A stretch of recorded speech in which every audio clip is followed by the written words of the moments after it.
आमचे मित्र आणि श्रीरामपूरमध्ये जेव्हा काही असा मुद्दा कोणी लपून ठेवला झाला तर त्याचे काय म्हणजे पोल खोलतात, लोकांना न्याय मिळवून देतात.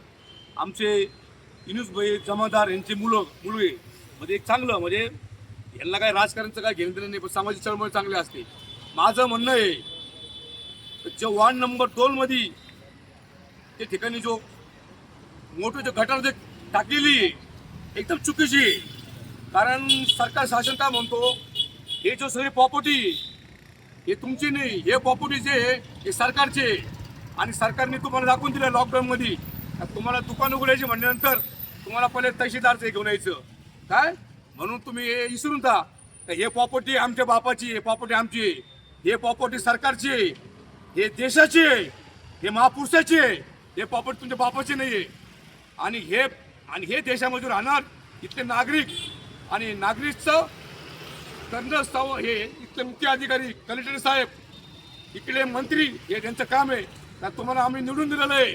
आणि हे ठिकाणी अगर कोणचे लोक 1000-2000 लोक राहतात त्या ठिकाणी आणि त्याच्यावरती पुणे गटार आहे, म्हणजे त्याला त्रास नाही साहेब, बघून घ्या. जेव्हा पाणी कधी आलं त्या ठिकाणी तर पाणीमध्ये आया वगैरे निघतात, ते घरात घुसता, खूप त्रास आहे. आणि मोठ्या लोकांना काही वाटत नाही, तो ताजमहल त्याला माहित नाही, पण गरीबाला माहिती असं तर त्रास किती होतो. गरीबाला फक्त काय पाहिजे, एक टेमो जेवण आणि आनंदामध्ये एक झोप, पण ते सुद्धा आणि काही लोक त्यांना मिळून देत नाही. म्हणून माझं म्हणणं आहे कलेक्टर साहेबाला तात्काळमध्ये तुमची टीम, परत मंत्री साहेबाची टीम श्रीरामपूरमध्ये दाखल व्हायला पाहिजे. त्या ठिकाणी पाणी करा. खरं काय खोटं काय, फक्त मुंबई नगर पुणे या ठिकाणी नाही, त्या ठिकाणी गरीबाची तत्काळ वाटत असन इथले नगर अध्यक्ष आमदार साहेब यांना सुद्धा आव्हान आहे, त्या ठिकाणी तत्काळ जाऊन तिला पाणी करा. आणि असं असन भरत असलं तर ते तोडून टाका तुम्ही आणि गरीबाला न्याय मिळवून द्या. आणि हे जो उपोषणाला बसलेले आहेत रात्री पाठीचं, मी यांचा मी आभार मानतो. असेच लोक प्रत्येक लोकांसाठी काहीतरी करा. तर सगळ्यात महत्त्वाचं तुम्ही काय माहिती का, जात धर्म घरी सोडा, पहिले माणूस आहे. आणि माणूस म्हणजे जागणार तर सगळं तुम्हाला भेटणार.